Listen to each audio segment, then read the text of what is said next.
الشتاء لمدة 4 أيام يكشر عن أنيابه بأمطار غزيرة ورعدية.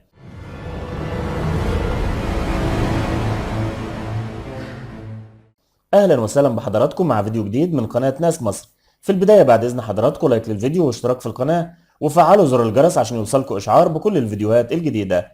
مع أول أسبوع في فصل الشتاء تشهد البلاد حالة من عدم الاستقرار بالأحوال الجوية بدأت منذ أمس الثلاثاء وتستمر لمدة 4 أيام بنشاط للرياح وانخفاض في درجات الحرارة وأمطار على أغلب الأنحاء تكون غزيرة ورعدية وتمتد للعاصمة، حيث تتعرض البلاد لحالة من عدم الاستقرار في الأحوال الجوية حتى يوم الجمعة، وتتكاثر السحب المنخفضة والمتوسطة يصاحبها سقوط الأمطار، وهذه الأمطار تكون غزيرة ورعدية أحيانا على السواحل الشمالية والوجه البحري وشمال سيناء، وتمتد الأمطار متوسطة الشدة إلى مدن القناة ومناطق من شمال الصعيد، ويصاحب ذلك نشاط للرياح على شمال البلاد وحتى شمال الصعيد، والرياح تكون مثيرة للرمال والأتربة على الطرق الصحراوية والمناطق المكشوفة، ويؤدي نشاط الرياح إلى انخفاض الرؤية الأفقية ويزيد من الإحساس بانخفاض درجات الحرارة، وتنشط الرياح على البحر المتوسط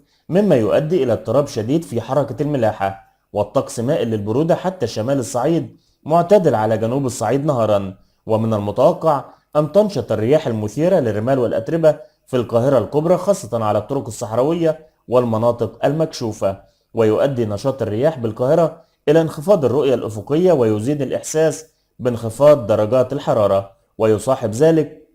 سقوط أمطار خفيفة إلى متوسطة والطقس مائل للبرودة نهارا بارد ليلا. وبالنسبة لدرجات الحرارة المتوقعة على معظم مدن ومحافظات جمهورية مصر العربية ليوم الخميس 26/12/2019 فهي كالتالي: القاهرة 18/12، شبين الكوم 19/12، طنطا 18/12، دمنهور 18/12، الإسكندرية 18/12، بلطيم 18/13، المنصورة 18/12، مطروح 17/12، السلوم 18/11، سيوة 17/8، بورسعيد 18/13، دمياط 18/13، كفر الشيخ 17/12، الزقازيق 19/13، إسماعيلية 20/14، السويس 20/11، العريش 19/12، رفح 19/11، راس سدر 20/11، نخل 19/7، نويبع 19/17،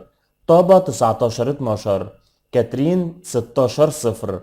الطور 19/11، شرم الشيخ 23/17، الغردقة 23/14، مرسى علم 23/14، الفيوم 19/10، بني سويف 19/10، المنيا 20/10، أسيوط 20/8، سوهاج 21/7، قنا 21/8، الأقصر وأسوان 22/8،